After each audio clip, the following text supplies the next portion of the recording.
The federal government of the United States is seeing nearly 300 U.S. passport applications a day as Americans are trying to meet the new requirement for travel. That date is January 8, 2008.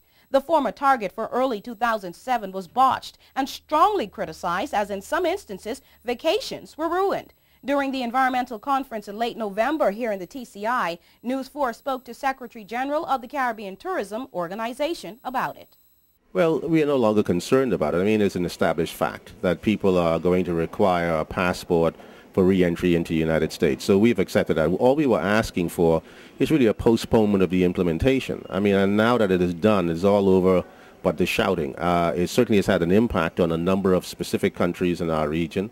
And we hope that that impact will dissipate over time. And at the end of the day, this will be a kind of a distant memory as we begin to get our market share back. The requirement demands that U.S. citizens must have passports to get back into the country. This stance comes in the wake of events like 9/11, and the Caribbean region was concerned as the bulk of its visitors come from the United States. There was a shared view that the new standard would devastate the industry because Americans resisted having federal officials know their every travel itinerary, as passports clearly tell the tale. Before, U.S. residents could travel on picture IDs like driver's licenses. But Vincent Vanderpool Wallace believes we are going to be just fine despite. Oh, I think so. I think it is a question of when is the medium term and when is the long term, and when this is all going to wash out.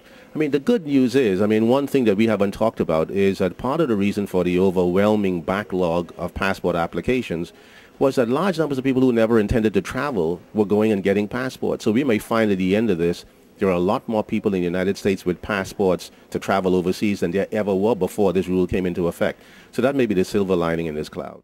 As for how it affects cruise ship arrivals, on which Grand Turk heavily depends, the Secretary General said this. Well, they are talking about accelerating and moving that date up so that we have a kind of a much more level playing field. So we're not quite sure where that stands at the moment, but we know that the cruise lines have been lobbying to have this date postponed as far as possible, and we'll see what kind of success they have with that.